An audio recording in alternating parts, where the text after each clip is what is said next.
안녕하세요. 사연 읽어주는 남녀입니다. 오늘도 와주셔서 감사드리며 그럼 오늘의 사연 읽어보겠습니다. 안녕하세요. 저는 새아버지를 둔 딸입니다. 새아버지, 그 어감부터가 거리감이 느껴지잖아요. 말 그대로 풀이하자면 친부는 헌 아버지인 건가 싶기도 하고 말이죠. 그리고 저 또한 새아버지라는 느낌이 다른 분들과 별반 차이가 없었습니다. 막연히 긍정적이다기보다는 약간은 거리낌이 있는 단어였으니까요.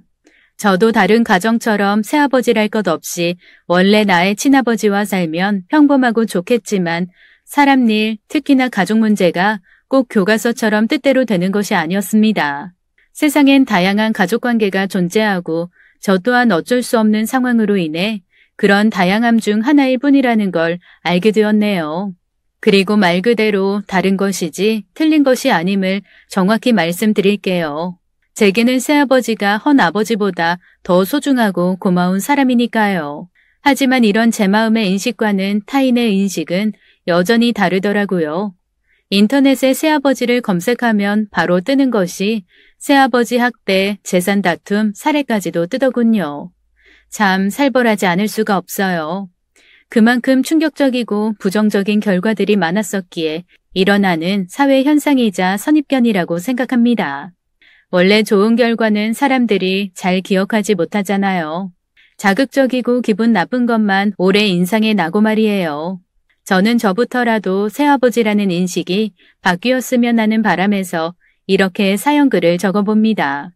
지금의 새아버지를 만나기 이전에는 제게 아버지란 저를 낳아주신 어머니 외에 중요한 존재 그 정도였어요. 하지만 자라면서 그 의미마저도 금세 변질되었습니다. 저의 친부는 중요한 존재가 아닌 증오의 존재였거든요. 참고로 친아버지께서는 제가 20살 때 돌아가셨어요.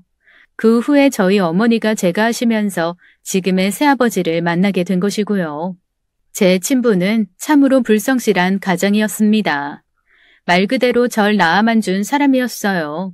제가 사리 분별이 그나마 가능해진 초등학교 2학년쯤 친부의 본질이 보이더군요. 얼굴 보기 힘들고 그나마 간간히 마주하는 얼굴도 보고 싶지 않은 사람이었어요. 무책임 그 자체였죠. 그저 평범하게 직장 생활하는 줄 알았던 친부는 알고 보니 도박 중독자였고 온갖 빚을 다 끌어서 늘 도박을 하고 여기저기 투자를 한다는 명목으로 거짓말만 참 잘하는 사람이었죠. 회사를 다니는 척했던 사기꾼이나 별반 차이가 없었어요. 그래도 어머니는 아버지를 많이 믿어주었어요. 아무래도 남편이기 이전에 제 아버지이기도 하니 믿어주면 바뀌고 분명히 갱생할 것이라고 생각하셨던 것 같아요. 밤마다 친부가 어머니께 한 번만, 이번 한 번만 하는 소리가 들려왔고 그럴 때면 어머니는 화를 내기보다는 정말 마지막이야 라는 대답을 하셨습니다. 소림이 엄마, 나 진짜 이번에는 제대로 대박날 자신 있어. 나 못 믿어? 내가 오죽하면 회사도 때려치우고 이 일에 몰두하고 있겠느냐 말이야. 이것만 잘 되면 나 우리 소림이한테 떳떳할 수 있고 당신 너는 고생 안 시킬 자신 있어. 매일 밤마다 당신 부르튼 손 보면서 내 마음이 어떨지 생각이 나 했어? 내 가슴은 또 찢어졌다니까. 나 그렇게 생각 없이 사는 사람 아니야. 정말 한 번만 나 믿어줘. 진짜 마지막이야. 이번에만 당신이 좀 도와주면 나 다시는 도박이나 쓸데없는 투자 그런 데 목숨 안 걸게. 응? 소림이 엄마. 알겠어. 이번만 당신 한 번 더 믿어볼게. 그리고 어차피 더는 돈 없어. 이 돈도 내가 겨우겨우 사장 언니한테 사정사정해서 받아온 3달치 가불이야. 우리 소림이 지금은 어려서 돈 많이 드릴 일 없지만 조금 더 크면 그리고 앞으로 더 잘하고 그럴 거 생각해서 우리 열심히 살아야 돼. 하나밖에 없는 딸인데 잘 키워야 하지 않겠어?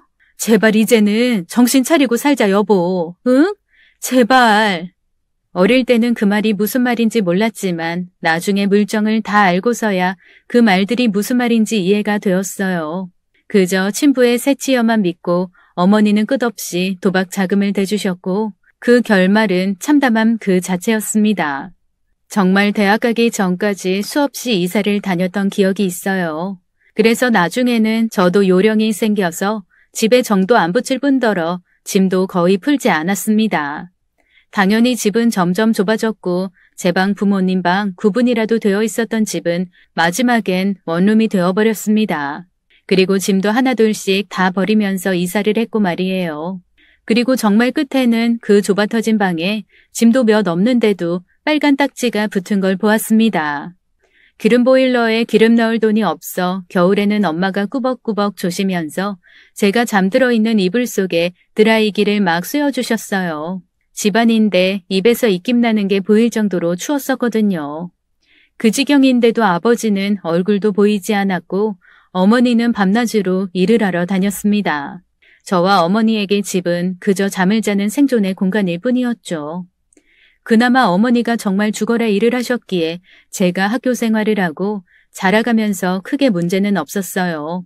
지금 생각해보면 저라면 그렇게 못할 것 같은데 저희 어머니는 오지에서도 우물을 파신 거예요. 그것도 다 저를 위해서 말입니다. 그렇게 현명한 철을 두고도 친부는 어머니가 허드렛 일에서 모은 돈을 몽땅 다 날리고 길바닥에 나앉아 더 이상은 아무도 받아주지 않는 지경이 되어서야 그 어떤 노력도 해볼 생각 않고 모든 걸 놓아버렸습니다. 그때는 어머니께서 제 대학 진학 때문에 아버지 연락도 일절 받지 않으셨고 아예 작은 가방을 싸서 아버지가 자신을 찾을 수 없는 숲속 폐가 같은 곳으로 숨어버리셨거든요. 물론 저와는 연락을 하며 지내왔고 돈 벌려고 어머니 친구분이 하시는 식당으로 들어가셨던 거예요. 그래서 친부는 어머니가 사라졌다 생각하고 절 끊임없이 괴롭혔습니다. 고3이고 공부를 미친 듯이 해도 모자랄 그때에도 이 소리마, 너는 알지? 알잖아. 네 엄마 어디 있는지, 네 엄마 핸드폰도 해지했는지, 전화도 안 되고, 어디 있는지도 모르겠고, 그래서 내가 실종 신고해버렸어. 네 엄마 없으면, 이 아버지 힘들어. 못 살아. 엄마를 엄청 사랑하는 것처럼 꾸며내지 마. 그저 엄마 돈이 절실한 것 뿐이잖아. 왜? 엄마가 없으니까 그놈의 도박에 쓸 돈도 더는 없는 거지? 아빠 통화하는 거 다 들었어. 한심하게 그놈의 도박판 끼워달라고 사정사정 하는 거. 대체 왜 그러고 살아? 제발 아버지 삶을 살아. 엄마 탓 내 탓하면서 엄마 피 빨아먹고 살지 말고. 아니면 제발 우리랑 인연이라도 끊고 산에 들어가 버리던지. 엄마 나랑도 연락 안 되니까 찾을 생각하지 마. 난 엄마가 아빠한테 벗어나서 훨훨 행복하게 살았으면 좋겠으니까. 나 이제 수능 100일도 안 남았어. 나만 더 잡아봤자 난 한 푼도 없으니까 제발 나한테서 엄마 찾지 마. 저는 친부의 애원에 어머니 연락처고 뭐고 아무것도 모른다고 발뺌을 했고 그나마도 저와는 연락을 하는 줄 알았던 친부로서는 모든 기대와 작은 희망마저 무너진 것이었습니다.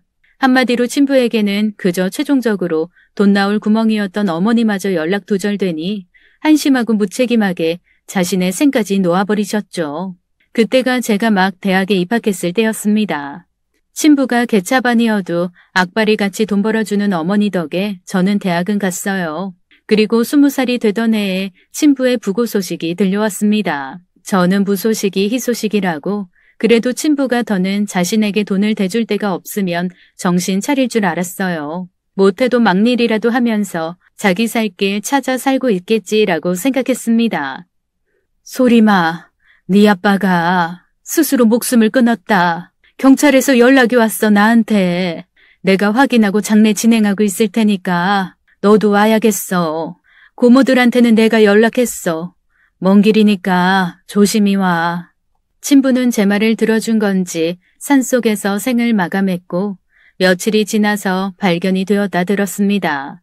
산이라도 들어가서 정신 차리고 잘 살라는 말이었지 산에서 죽어버리라는 건 아니었는데 하지만 뭐가 되었든 더는 골치 아플 일이 없겠구나라는 생각이 앞섰어요. 이런 말 너무 무섭지만 저 그 소식에 울지 않았어요.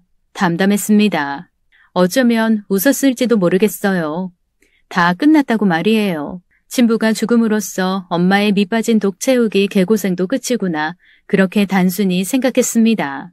그런데 아버지가 죽는다고 해서 그간의 빚도 죽는 건 아니었습니다. 아버지의 어마어마한 빚은 배우자인 어머니에게 고스란히 떠넘겨졌죠. 아버지의 가족인 친가는 아무런 도움도 주지 않고 그저 모른 척하기 바빴습니다. 너는 아쉬우니까 날 찾니? 그리고 우리 명진이가 네 남편이지 내 남편은 아니잖아. 그러니까 가까운 가족인 너네가 알아서 처리해야지. 갑자기 가족 운운하면서 우리한테 빚을 돌리려고 하네. 아유, 뻔뻔해 정말.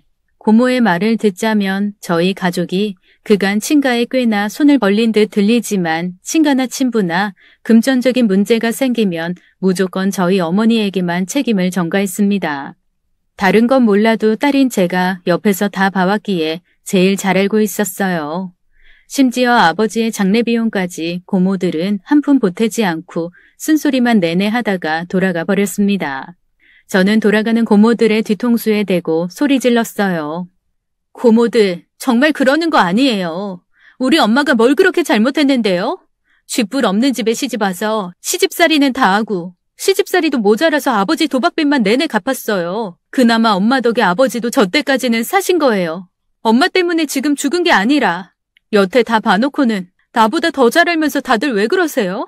양심이라는 게 눈 가리면 사라지는 건가 보죠? 여태도 그랬지만 앞으로도 저희가 아쉬운 소리 할 일 없을 거고 저희가 연락도 안 할 거예요.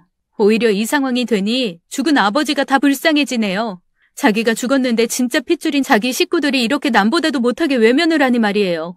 세상 불쌍할 수가 없네요. 다들 잘 먹고 잘 사세요. 저도 우리 엄마랑 둘이 보란듯이 잘 살 거니까. 고모들은 소리치는 제 말도 무시한 채 가버렸고 저는 고모들의 모습이 보이지 않게 되자 그 자리에 털썩 주저앉아 울었습니다.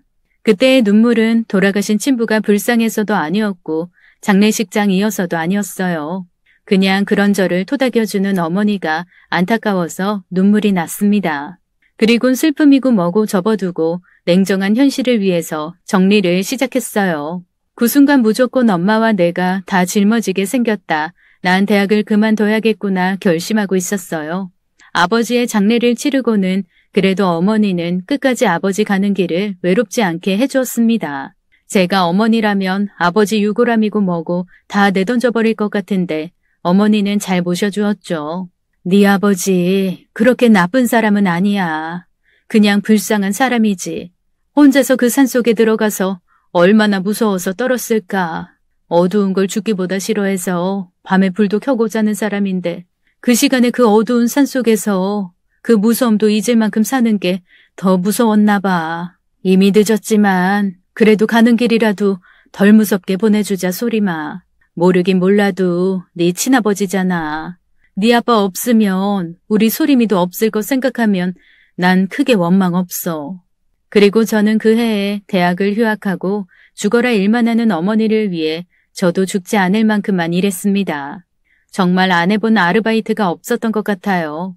시간을 쪼개고 쪼개서 돈 되는 아르바이트면 다 했습니다. 그렇게 3년쯤 일했을까 여느 때처럼 알바를 하던 날이었어요. 소리마, 이거 어떻게 하지?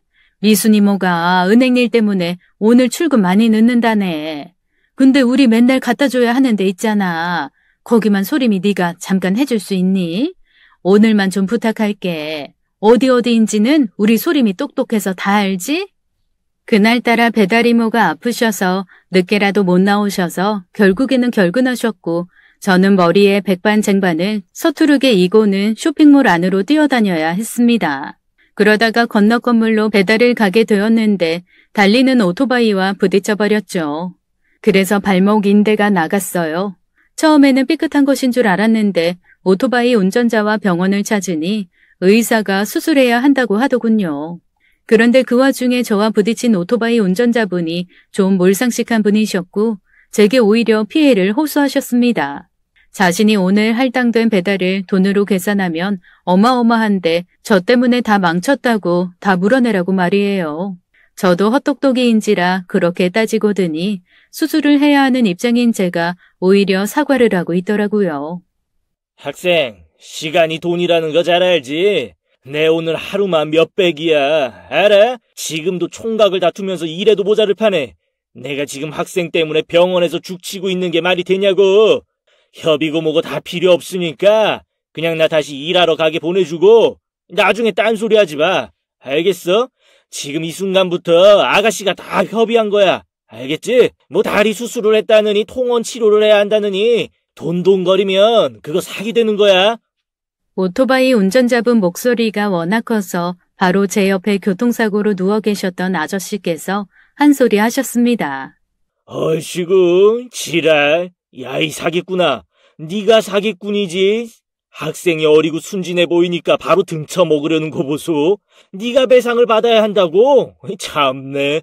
내가 살다 사기꾼을 바로 직간을 다하고 별일이야. 학생이 물어줄 거 하나 없어. 옆에서 들어보니까 학생이야말로 아르바이트비랑 수술비랑 치료비랑 다 받아야겠구만. 지금은 어려서 모를 건데 지금 그거 다리 수술하잖아? 나처럼 나이 50 먹어도 그 수술한 데가 쑤시게 되어 있어. 나중에 비 오면 내 생각날걸? 그때 그 아저씨 말이 맞았네. 하고 말이야. 그니까 부모님 빨리 불러서 다 받아내 빨리. 아저씨 말씀에 제 바로 옆에 오셨던 간호사님이 전화해 주셨어요. 놀란 어머니는 제가 말을 다 하기도 전에 교통사고 당했다는 말만 듣고 오셨습니다. 병원복을 갈아입고 잠이 들었는데 눈을 뜨니 어머니가 병원에 와 계셨고 어머니 바로 옆에 모르는 아저씨가 멀뚱멀뚱 절 바라보고 계셨어요. 이게 세상에 무슨 일이야. 앞길이 9만리인 애가 이렇게 사고를 다 당하고. 소리마, 다리 말고 다른 데 아픈 데는 없어? 괜찮아? 어쩌다가 이렇게 다쳤어? 옆에 분이 어떤 분인지 물을 새도 없이 어머니는 이런저런 질문을 하셨고 저는 그분과 어머니를 번갈아 봐가면서 대답했습니다. 나 괜찮아. 그렇게 심하게 다친 건 아니고 지금 많이 부어서 그래. 이거 붓기 가라앉고 나면 막 멍이 생길 거래. 멍 어느 정도 가라앉으면 그때 수술해야 한다더라고. 그래서 이틀간은 기다렸다가 바로 수술 들어간다는 것 같아. 십자 인대가 끊어졌대. 인대만 이어붙이면 된다니까 괜찮아. 나 젊잖아. 엄마 많이 놀랬지? 같이 온 아저씨를 따로 소개를 안 해주셔도 알 수 있었어요. 어머니가 새로 만나시는 분이구나 하고 말이죠. 걱정하고 엉엉 우는 엄마의 어깨를 짚으시다가 바로 손수건을 꺼내서 엄마 얼굴을 닦아주시더라고요. 누가 봐도 알 수 있었을 거예요. 저는 아직도 그날이 한 번씩 기억이 나는데 새아버지는 나름 새로운 딸을 처음 만난다고 제가 입원한 병원에 어깨가 뛰쳐나갈 만한 정장을 입고 오셨었습니다. 예의를 갖추셨던 거죠. 그때는 경황이 없어서 잘 몰랐지만요. 그렇게 정신없던 초면을 거치고 오랜만에 만난 어머니는 얼굴이 환해 보였습니다. 늘 일하느라 바쁘고 근심이 많아 그 고운 얼굴이 빛을 발하지 못했는데 새아버지 옆이라서 그런 건지 좋아 보이는 모습에 제가 다 기분이 좋았어요. 원래라면 바로 누구시냐고 묻고 적대적이어야 맞는데 이미 엄마 얼굴의 생기와 활력만으로 적대적인 감정은 생기지도 않았습니다. 저는 그때 저 살기에도 벅차서 어머니 곁에 누가 계셔주시는 것만으로도 감사했어요. 현실적으로 제가 대학을 졸업하고 취업하고 늘 제 인생에 홀어머니인 어머니까지 포함해야 한다는 현실이 제게는 많이 무겁기도 했으니까요. 새아버지의 첫인상은 조폭 같은 인상에 개그맨 박명수 같은 말투셨습니다. 아니 오토바이를 어떻게 몰았길래 발목이 돌아가게. 세상 이해가 안 가네 정말. 운전을 그따구로 하려면 타질 말았어야지. 내가 운전자랑 합의 제대로 보고 올 테니까 여기들 있더라고. 잉? 무서웠다기보다는 그 말투에 바로 빵 터졌었던 것 같아요. 절 걱정하시면서 상대를 비난하시는 게 굉장히 서투르셨거든요. 그런데 물러터진 저와 어머니와는 달리 남자는 다르긴 다르구나 하는 걸 느꼈어요. 제 앞에서 기고만장하던 오토바이 운전자는 새아버지 앞에서는 끽소리도 못하고 두 손 모으고 고개를 푹 숙인 채 욕이란 욕은 다 처먹었습니다. 폭행만 없었지 정말 처맞듯이 비난이란 비난을 다 받았죠. 물론 정당하게 뜯을 것도 다 뜯어냈습니다. 새아버지는 오토바이 운전자에게 합의서까지 받으신 후 돌아왔어요. 뒤이어서 오토바이 운전자가 제게 와서는 미안하게 되었다고 인사를 하고 돌아갔죠. 그리고 어머니는 새아버지께서 수납을 하시는 동안 제게 말했습니다. 친부의 어마어마한 빚 다 해결했다고 말이에요. 빚도 상속 포기할 수 있었다는 걸 몰랐는데 새아버지가 다 처리해 주었다고요. 그래서 한동안 정신이 없었는데 그 와중에 제가 다쳐서 신경을 못 써서 그런 건지 연신 미안하다고 하셨습니다. 엄마가 빚이 너무 무서워서 나는 그렇다 치고 너한테까지 다 넘어갈까봐 너무 겁이 나서 백방으로 알아보고 그랬어. 저 아저씨 엄마랑 같이 살아 소리마. 좀 됐어. 엄마가 일하는 산장식당에 자주 오는 손님인데 우리 빚 이야기하고 하나둘 해결해 주시면서 엄마가 많이 의지했고 그러면서 정이 많이 붙었어. 그래서 엄마 내년에 저 아저씨랑 정식으로 부부 될 거야. 우리 소리미는 엄마 이해하지? 저 아저씨랑 산장에서 나와서 우리 딸 가까운 곳으로 감자탕집 열 거야. 지금 내부 공사하고 있어서 다 되면 짠하고 보여줄라 했는데 결국에는 이렇게 알려주게 되네. 정말 좋은 사람이야. 표현이 서툴러서 그렇지 정말 따뜻한 사람이야. 새아버지는 사채 일을 좀 하셨었고 지금은 마음 고쳐먹고 엄마와 열심히 식당 일하면서 살고 있다고 했습니다. 그 당시에는 새아버지가 어떤 사람인지는 하나도 중요하지 않았어요. 백수인들, 깡패인들 아무 상관없었어요. 친아버지처럼 자기 식구 배고프게 하고 불행하게 하는 것보다야 낫다고 생각했어요. 그리곤 저와 어머니께 떠넘겨진 빚이 다 해결되었다는 말에 엉엉 울었습니다. 안도의 눈물이었달까요? 다행이다라는 생각만이 앞섰지 그렇게까지 해결해준 새아버지께 감사하다라는 생각은 일절 들지 않았습니다. 아직 그때까지는 그만큼의 마음의 여유가 있지는 않았으니까요. 저는 그 해에 인대 수술을 하고 6개월가량을 누워 지내야만 했습니다. 사실 6개월까지는 필요하지 않았지만 일명 나이롱 환자였던 거였어요. 보험을 어느 정도 보장을 받으려면 어쩔 수 없었던 거였죠. 제게는 최고의 휴식 기간이었습니다. 지금 생각해보면 철이 없었죠. 아직도 그때 수술한 자국이 선명하게 보이고 그때 병원에서 말씀해주신 아저씨 말대로 비오기 이틀 전부터 수술 부위가 꼭 개미가 기어다니는 것처럼 가렵다가 뼈가 빠질 것처럼 욱신거려요. 아저씨 말씀이 기가 막히게 맞았습니다. 성함이나 얼굴도 기억나지 않지만 그때 그 아저씨께 비올 때마다 감사드리고 있거든요. 하지만 뭐든 나이 먹고 깨닫고 지나서야 알잖아요. 그 당시에는 어렸고 그저 단순한 생각이었어요. 살면서 내내 바쁘고 힘들었는데 물론 제대로 걷지도 못하고 쩔뚝대야 했지만 그렇게 오래간 누워서 쉬어본 게 언제인지 정말 천국 같았어요. 내내 누워서 자고 일어나면 시간 맞춰서 밥 나오지. 좀 다시 잠이 들면 또 밥 먹으라고 하고 밥 나오지. 그리고 참 좋았던 게 같이 입원한 아주머니들이 시간마다 간식을 주셨어요. 저와 같은 나이롱 동기들이셨거든요. 제가 멀뚱멀뚱 가만히 있으면 학생 홍시 먹어, 학생 약과 먹을래, 학생 화투 칠 줄 알아 하면서 심심할 틈 없이 해주셨습니다. 여유 없어서 텔레비전에서 뭘 하고 있는지도 모르고 살았는데 여유 부리면서 TV 보지 저에게는 천국이 아닐 수가 없었어요. 저는 제가 그렇게 웃음이 많은지 그때 처음 알았습니다. 나이롱 동기들이랑 수다 떨면서 얼마나 웃었는지 잠이 들 때에는 배에 알이 다 배겨서 수술 부위보다도 더 아팠어요. 그렇게 맘 편하게 놀다 보니 나이롱을 누리는 시간도 금방 지나고 깁스도 풀게 되었습니다. 그리고 깁스를 푸는 날 새아버지께서 제게 말했어요. 퉁명스러운 말투로 빨리 복학하라고 말이에요. 내가 너네 과 사무실에 전화 넣었다. 아니 뭔 놈의 학교가 돈 내기 전에는 안 된다더니 돈 내니까 바로 된다더라. 네가 1년 다니고 휴학해서 이제는 2학년 1학기 거 돈 내라길래 다 냈으니까 빨리 수강 신청하라더라고. 얼른 야. 난 간다. 덕분에 대학교 구경도 다 해봤어야. 새아버지는 본론만 말씀하시고는 가셨어요.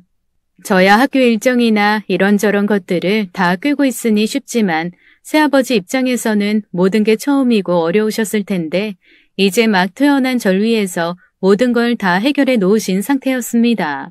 심지어 꼭 대학 막 입학한 딸에게 하듯이 꽃도 한 다발 사주시고 제 취향은 아니었지만 새 신발에 새 옷도 선물해 주셨죠. 예전에 제가 대학 갈 때나 고등학교 졸업할 땐 아무것도 없었고 친아버지에게 술주정만 받았었거든요. 기분이 좋으면서도 이런저런 생각이 들었습니다. 이렇게까지 안 하셔도 되는데 나한테 잘 보이고 싶으시기라도 하신 건가? 너무 오버이신데. 겉으로는 처음 받아보는 딸 대접에 머쓱해했지만 은근 기분 좋았어요. 그리고 그중에 제가 제일 감동받았던 건 제가 대학 다니면서 머물던 반지 앞방에 곰팡이가 참 심했는데 새아버지께서 제가 퇴원하기 전날까지 밤새도록 그 곰팡이를 다 손수 제거하시고는 집주인한테 따지시기까지 하신 겁니다. 제가 다시 들어가서 살게 되면서 집주인분께 연락을 드렸더니 학생 아버지 뭐야? 깡패야? 다짜고짜 나한테 말이지. 자라나는 새싹한테 곰팡이를 줬다면서 어찌나 한 소리 하던지.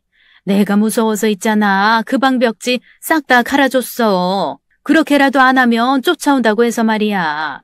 여튼 나는 학생 아버지가 요구한 대로 방범창이랑 에어컨 달아주고 곰팡이 핀 벽지랑 장판 싹 다 갈았다. 그리고 아버님이 1년치 월세 다 내셨어. 그러니까 나보고 재촉하지 말라더라. 앞으로 월세 낼 일 있으면 학생 아버지한테 연락하라는데 내가 집주인인데 왜 벌벌 떨어야 하는 건지 원. 난 무서워서 연락 못하겠어. 앞으로는 내가 학생한테 문자 남길 테니까 아버님한테 잘 좀 말해줘. 알겠지? 그때 지방에서 월세 19만 원짜리 반지하 살던 때라서 월세가 싸니까 제대로 요구도 못하고 지내던 거였거든요. 집주인 아주머니가 이사 들어오던 날부터 집세가 싸니까 뭐든 감지덕지 하라는 듯이 쐐기를 박아놓으신 덕에 당연한 요구를 하나도 하지 않았었어요. 그런데 그걸 새아버지가 싹 다 해주신 겁니다. 그래서 고맙고 원래 이렇게 요구를 해야 하는 거구나 하고 배웠죠. 다시 대학 생활을 시작하고 원래 하던 알바도 하려는데 어머니가 주말마다라도 엄마 식당으로 내려와서 쉬고 가라고 하는 거예요. 소림아, 이제 가게 다 완공됐거든. 2층에 우리 소림이 방도 만들어놨어. 1층은 우리 감자탕집이고 2층이 우리 사는 집이야. 지금은 소림이 대학 때문에 같이 못 살지만 학교 졸업하면 아예 들어와서 살 수도 있고. 그러니까 주말만이라도 와. 알았지? 엄마 미안. 나 주말에는 아르바이트 해. 토요일, 일요일 다 아르바이트하고 평일 오후에도 알바를 해서 엄마 말대로 졸업이나 해야 갈 수 있을 것 같네. 미안. 다음에 시간 내서 갈게. 그렇게 말하고 있는데 스피커 상태였는지 옆에서 말하는 새아버지 목소리가 들렸습니다. 대학생식이나 해서 뭔 일을 그렇게나 해. 아니 학생은 학생이니까 공부만 해도 시원찮을 건데 소림이한테 알바 다 그만두라고 해. 내가 일부러 그래서 집세도 1년치 냈는데 대학생이 돈이 많이 드는가? 우리가 대주면 되니까 간두라고 혀. 아니 얼른. 저도 모르게 그 말투를 듣고 피식 웃었어요. 사실 말만으로도 보상받은 기분 충분히 들었거든요. 그래서 바로 말을 바꿔서 이번 주말에 갈게 하고는 전화를 끊었습니다. 저는 새아버지와 어머니 덕에 대학생활 남은 3년간 정말 공부만 할 수 있었어요. 물론 제 개인 물품을 사려고 간간히 알바는 했지만 주말에는 하지 않았습니다. 그래서 주말에는 늘 어머니가 계신 집으로 갔어요. 그러면서 이런 게 가족이구나 싶었어요. 아버지가 내 아버지가 아닌들 난 안정감을 느끼고 어머니는 행복해 보이고 집을 언제 이사할지 몰라 전전긍긍하지 않고 모든 게 온전히 안정적인 것, 그런 걸 느끼고 나니 다시는 잃고 싶지 않고 매사에 감사함을 느끼게 되었죠. 그리고 제가 대학을 졸업할 때 새아버지께 제 학사모를 씌워드렸습니다. 그때 얼굴이 벌개지시면서 얼마나 좋아하시던지요. 새아빠, 이거 되게 비싼 모자예요. 새아빠가 제 3년 학비 다 대주셔서 졸업할 수 있었으니 아마 몇 천만 원 되는 모자죠 아마? 그러니까 이건 새아빠가 쓰셔야 돼요. 아유, 비싼 모자라 그런가? 꼭 안 쓴 것 같으네. 아이, 고등학교도 못 나왔는데 대학교 모자를 다 써보고 출세했네, 나. 아이, 우리 딸내미 덕에 출세했어. 진짜 뿌듯했습니다. 표현은 서투르시지만 표정이나 말투에서 저는 모든 애정을 다 감지할 수 있었거든요. 그렇게 행복한 나날을 지내던 중 행복은 연이어서 오는 것인지 아니면 그간 불행했던 제 삶을 위해 행복 할당량이 사용되는 것뿐인 건지 좋은 일이 이어서 생겼죠. 저는 전공대로 취업을 하고 반지하방을 탈출해 부모님 댁으로 들어가게 되었고 취업하고 얼마 되지 않아서 지금의 남편을 만나게 되었습니다. 제가 근무하는 회사 근처에 군부대가 있었고 그 군부대의 직업군인이었어요. 그러면서 저희 어머니 식당에 자주 오는 단골이었고요. 단골이었다는 사실은 한참 나중에 상견례 때나 알게 되었죠. 남편은 저와 달리 그 어떤 그늘도 없어 보였고 건강하고 밝아 보이는 인상이었습니다. 물러 터진 저와는 달리 똑 부러지고 자신만만하기도 했죠. 그래서 그런 점이 참 마음에 들기도 했습니다. 그리고 제일 좋았던 점은 만난 지 1년쯤 되었을 때 바로 절 시부모님 댁으로 데리고 갔어요. 정식으로 결혼을 전제로 만나는 사람이라고 소개했죠. 더욱 좋은 점은 시댁 안에서 남편의 태도와 그 집안의 풍경이었습니다. 누가 봐도 살면서 불화 한 번 없어 보이는 화목해 보이는 집안이었어요. 특히나 남편과 시어머니 사이가 많이 좋아 보였습니다. 웃는 것도 어쩜 그리 붕어빵처럼 닮았는지 저도 모르게 없는 넋살을 떨어대면서 온 가족이 모인 식사 자리에서 말했어요. 이 사람이랑 어머님이랑 참 많이 닮았어요. 분위기도 닮았고 특히나 웃을 때 인매가 붕어빵이에요. 이 사람 웃는 모습이 정말 예쁘잖아요. 어머니를 닮아서 그런 거였나 봐요. 신기해요. 저는 저희 엄마랑 많이 안 닮아서 늘 아쉬웠거든요. 아버지를 많이 암튼 엄마랑 완전 딴판이거든요. 그래서 더 부러워요. 그러자 제 말을 들은 시어머니와 남편은 둘이 동시에 마주보더니 역시나 똑같은 미소를 지었습니다. 그리고 말했어요. 그래? 역시. 거봐 엄마. 우리 소림이 눈썰미 장난 아니지? 내가 이런 점에 반했다니까. 똑똑하고 현명하고 센스도 있는데 이렇게 눈썰미도 기가 막혀요. 팔방미인이 따로 없어. 엄마랑 나랑 인매 닮은 건 어떻게 알고. 사람들이 닮기는 했는데 정확히 어딜 닮았는지 잘 모르는데 딱 맞췄네. 그렇게 화기애애한 시간을 보내고 절 데려다 주려고 같이 저희 집으로 향했어요. 가면서도 식사 시간에 실수한 건 없는지 이야기하고 부모님 인상이 좋으시다고 대화를 나눴습니다. 한참을 웃으면서 떠들다가 저도 모르게 아버지 이야기를 꺼냈어요. 왠지 이렇게까지 진지하게 만나니 사실대로 말해야 할 것 같은 기분이 들었거든요. 아니면 속이는 것 같은 기분이 들까 봐서요. 저 일부러 말 안 한 건 아니었는데 사실 우리 부모님 재혼이셔. 내 친아버지는 돌아가셨고 지금 계신 분은 새아버지야. 내가 대학생 때 두 분이 재가를 하셨고 물론 나랑 새아버지는 사이가 되게 좋아. 남들이 보면 정말 친딸이라고 볼 만큼. 그리고 정말 좋은 분이시기도 하고 말이야. 그냥 당신한테는 미리 말해야 할 것 같아서. 특히나 오늘 당신 부모님 뵙고 나니까 우리 새아버지 생각도 많이 나고. 그래도 당신은 온전한 가정에서 자라왔고 나랑은 상황이 많이 다르다고 생각하니까 나중돼서 문제가 될까 봐. 그러자 남편은 그저 웃었습니다. 난 또 무슨 중죄라도 저지른 사람처럼 말해서 뭔 일인가 했네. 요즘에 그런 가정이 한둘인가? 그리고 온전한 가정이라는 말이 어디 있어. 지금 소림이 너도 온전한 가정이야. 완성된 가족이 중간에 과정이 달랐을 뿐이지. 그리고 나도 마찬가지야. 나도 우리 엄마가 새어머니셔.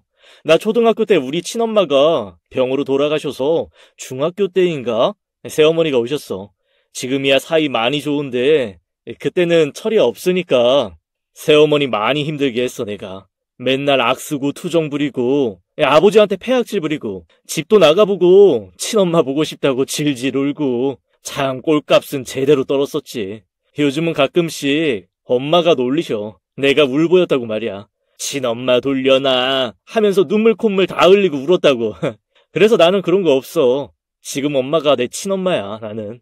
왜냐면 친엄마도 여전히 사랑하지만 지금 새엄마를 더 사랑해. 내가 힘들 때 늘 옆에 있어 주셨고 지금도 그렇고 제일 가까이 있는 사람부터 보는 게 나는 맞다고 봐. 내가 지금은 당신을 더 많이 바라보고 사랑하듯이 그래서 지금은 아버지도 충분히 이해가 가고 오히려 새어머니를 모셔와서 감사하게 생각해. 안 오셨다면 어땠을까? 상상만 해도 끔찍해. 남자 둘이서 살았을까 생각하면 에휴. 남편은 제가 진지하고 심각하게 꺼낸 이야기를 가볍고 밝게 마무리해 주었고 저도 몰랐던 사실에 약간은 놀라면서도 다행이다 싶었습니다. 같은 경우이니 모르긴 몰라도 날 제일 많이 이해해 주겠구나 하고 말이죠. 그런데 새어머니와 새아버지는 같을 것이라 여겼던 저와는 달랐던 걸까요? 남편은 새아버지와 같이 산다는 제 말을 들은 이후로 이상한 질문들을 했습니다. 어느 날은 여느 때와 같이 집에서 있었던 일들을 소소하게 늘어놓았는데, 우리 아버지가 내가 새로 산 치마가 마음에 안 든다고 하시는 거야, 자꾸. 내가 전에도 말했었잖아. 우리 아버지 패션 감각 완전 꽝이라고. 쇼핑몰에서 시킨 거 입고 보여줬는데 완전 구리다고 하면서 당장 바꾸라고만 하는데 정말 패션 보는 눈 완전 없는 아버지가 그런 말 하시니까 정말 웃긴 거 있지? 그러면서 뭐라더라? 나보러 치마 그렇게 입을 거면 캉캉춤이나 추라나 뭐래나. 서커스단 같다고. 유행을 몰라도 너무 모르셔. 아버지 앞에서 지금 그 치마 입고 막 보여드렸다고?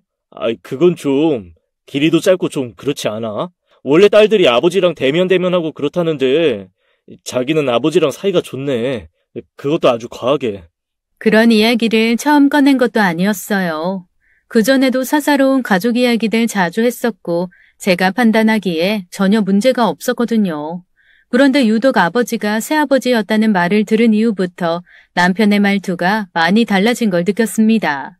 저는 그 상황이 무한해질까봐 그저 사이가 좋은 것뿐이라며 웃음으로 무마할 뿐이었죠. 그리고 저야말로 괜히 남편의 말에 민감하게 느끼는 게 아닌가라고 자책하기까지 했습니다. 하지만 단순한 오해가 아님을 또다시 시댁에 초대된 이후에야 알게 되었어요. 식사 초대를 받아서 남편과 함께 시댁에 2번째 방문하기로 한 날, 뭘 좋아하실지 몰라서 저희 부모님과도 상의를 하고 그랬어요. 매번 얻어먹기만 하니 뭘 드리면 좋아하실까 하고 말이죠.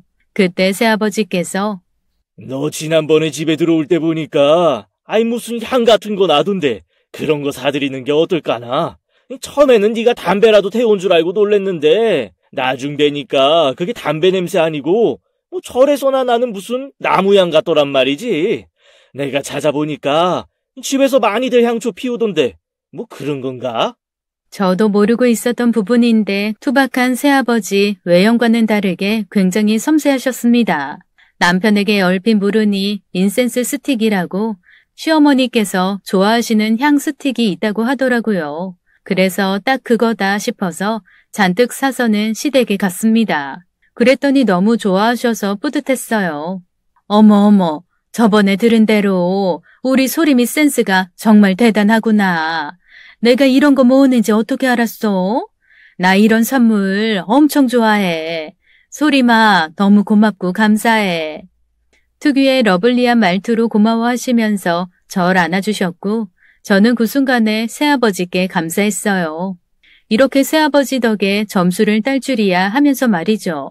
그리곤 이전처럼 즐겁게 식사를 하면서 이런저런 이야기들을 나누는데 먼저 시댁 이야기들을 듣다가 간간히 저희 집 이야기를 섞어가면서 대화를 했어요. 그러다가 중간에 저희 집 문에 대한 이야기가 나왔습니다.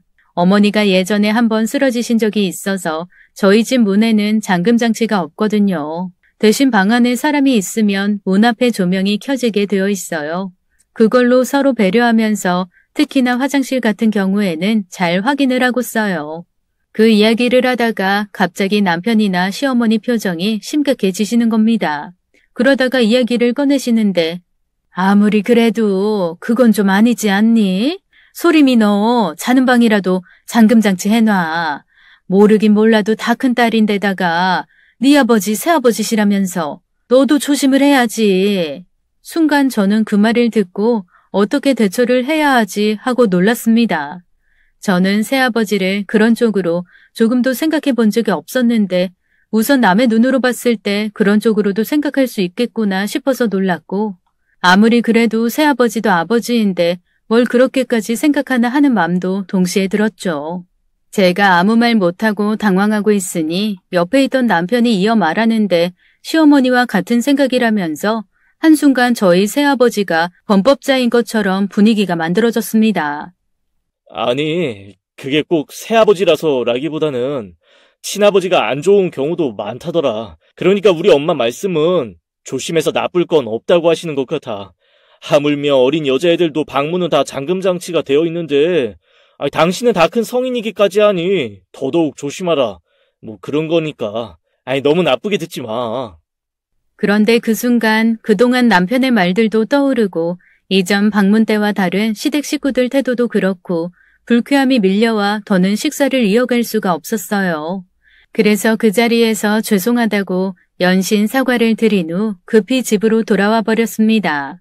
계속해서 남편 그리고 시어머니께 연락이 왔지만 받지 않았어요. 저와 새아버지 사이가 꼭 더러운 관계라도 된 것 같은 기분이라서 쉽게 풀리지 않았습니다. 그리고 남편 집에 초대받아서 밥 먹으러 간다고 들떠서 나갔던 제가 혼자서 씩씩거리며 들어오니 어머니와 새아버지는 제 눈치만 살필 뿐 그 어떤 것도 묻질 않으셨어요. 그 일을 계기로 남편과는 한 달간 연락하지 않았죠. 계속 사과만 하다가 지친 건지 남편도 더 이상 연락이 오지 않기 시작했어요. 그래서 이렇게 끝이 나나 보다 했습니다. 그런데 식당 일이 너무 바쁘다고 잠깐만 내려와 달라는 어머니의 요청에 식당에 내려가 보니 남편이 동료들을 잔뜩 끌고 와선 식당을 가득 채우고 있었어요. 남편을 정식으로 부모님께 소개해 준 적은 없었던 터라 부모님도 처음 뵌 거죠. 너스레를 떨면서 한참을 음식 칭찬을 하다가 모른 척하는 제게 다가와 남편은 사과를 하는 것이 아니라 프로포즈를 했습니다. 결혼하자고 말이죠. 상견례 날짜를 잡으려 들른 것이라 말했습니다. 그날 어쩌다 보니까 당신이나 아버님한테 크게 신뢰를 범했어. 정말 미안해. 하필 당신 오기 전에 그런 뉴스를 봐서는. 밑도 끝도 없이 그런 말을 한 나도 잘못이고 우리 엄마도 크게 반성하고 계셔. 당신 만나서 제대로 사과하고 싶다고 하셨는데 연락이 안 돼서 못했지. 다시 한번 미안하고 내 프로포즈 좀 받아주라. 당신이랑 한 달간 연락 안 된 게 꼭 천년 같더라. 그래서 연인 말고 부부해야겠어. 남편은 결국 제게 무릎까지 꿇었고 지켜보던 어머니와 새아버지께서도 그렇게까지 하는데 좀 받아주라고 말했습니다. 아이고, 우리 사이가 이렇게 우리 개업할 때부터 이용해준 단골인 줄도 몰랐네. 소리마, 뭐가 되었든 간에 좀 받아주라. 다른 건 몰라도 우리는 평생 단골 잃고 싶지가 않으네. 남편 말로는 근래의 뉴스에서 아버지나 새아버지의 자녀 성폭행 사건이 빈번했다 들었고 특히나 새아버지란 말에 내내 신경이 쓰였다고 말했어요. 걱정이 심하게 앞서서 무례를 범한 것이었고 정작 저희 새아버지를 직접 뵙고 나서는 그런 쓸데없는 걱정이 한 번에 다 해소되었다고 말해주었어요. 불쾌했던 건 맞지만 정작 당사자였던 새아버지께서 다 괜찮다면서 남편을 이해해 주셨고 그런 모습을 보니 저도 나름 이해가 되었습니다.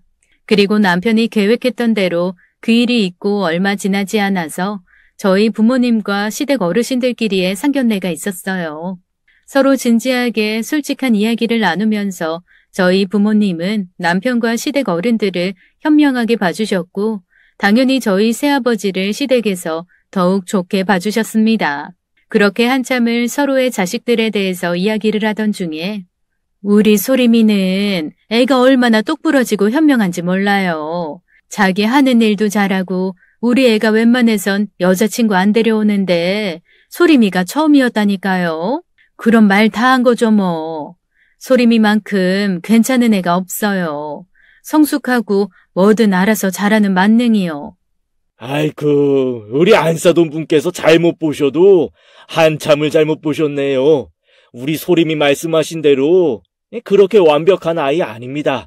아주 허점 투성이에요.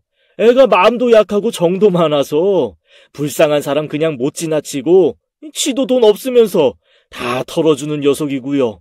할 말은 또 얼마나 못하는지 낡아 빠진 집에 살면서 월세 적게 받았다고 한마디 따지지도 못하고 그 곰팡이 방에서 1년이나 살았고요. 지 엄마 힘들까봐 알바는 죽어라고 하면서 힘들다 소리 한 번을 안 했어요. 저희 딸이지만 완전히 완벽한 아이는 아니고 한없이 여리고 순수하고 모르는 게 많은 약한 아이예요. 이제 결혼하고 지 가정 차리고 살면 그 약한 마음 다치지 않게 우리 사위나 사돈께서 잘 보듬어 주셨으면 하는 바람입니다. 저는요. 그 말을 제가 바로 옆에서 듣는데 저도 모르게 눈물이 왈칵 쏟아졌고 훈훈하던 상견례 자리가 울음바다가 되어버렸습니다.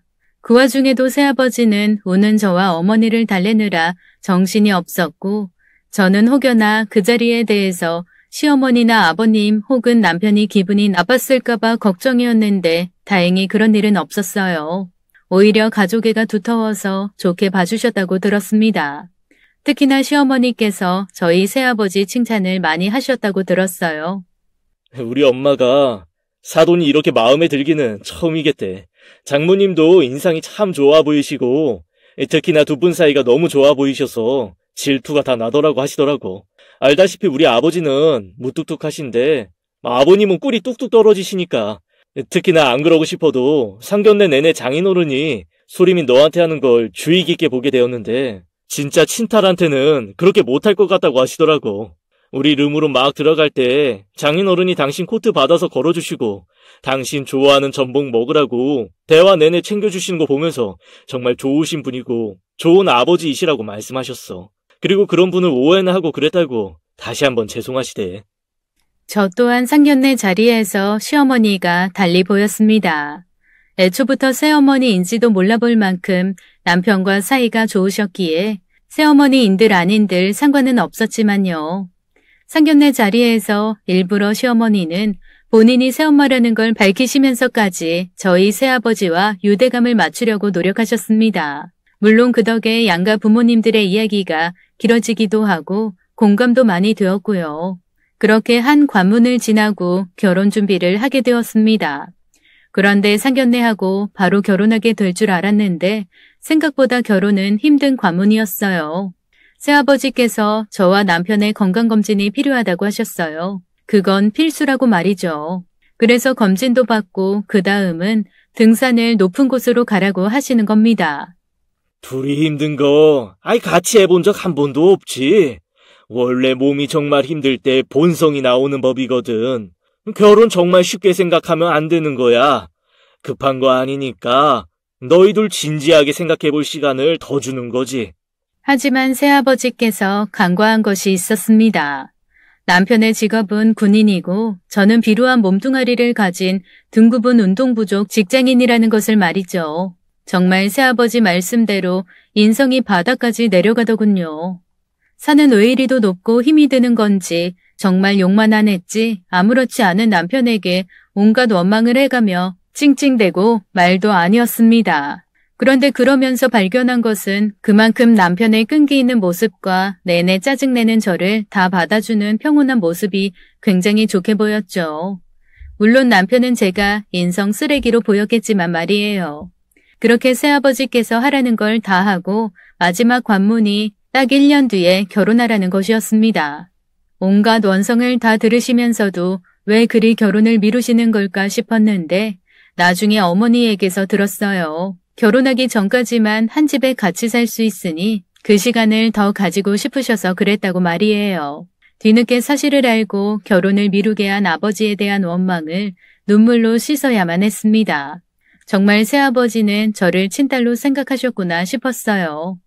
그리고 대망의 결혼하는 날 빈자리 없이 결혼식을 채웠고 계획에는 없었지만 짓궂은 신랑 친구의 제안으로 새아버지와 남편이 저를 들고 앉았다 일어났다를 하는 힘겨루기가 있었는데 놀랍게도 새아버지가 이기셨습니다.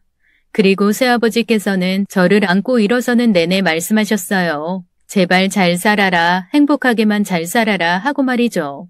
그 말이 그렇게 고마울 수가 없었습니다. 군더더기 없는 간단한 말이었지만 제게는 정말 묵직하게 들려왔죠. 그리고 신혼여행 가는 길 전에 저는 새아버지를 처음으로 꼭 안아드렸습니다. 아빠, 엄마 옆에 나타나 주셔서 감사합니다. 내 아버지 해주셔서 정말 고맙습니다. 사랑합니다. 지금은 새아버지와도 20여 년이 넘게 같은 세월을 겪어왔기에 그 누가 봐도 부녀로 보일 만큼 많은 모습들이 닮았어요. 어머니나 아버지나 두 분 다 이제 많이 늙으셔서 조금만 더 일찍 만나셨으면 어땠을까 하는 안타까움이 있지만 지금 두 분의 다정한 모습도 여전히 보기 좋습니다. 늦게 만나신 만큼 더 늦게까지 함께 하셨으면 하는 바람입니다. 오늘 사연 어떠셨나요?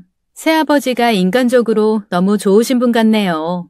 아마도 사연자분이 인복을 타고나셨나 봅니다. 부디 앞으로 오래오래 건강하게 가족들과 함께 하시길 바랄게요. 오늘도 끝까지 함께 해주신 여러분 감사합니다.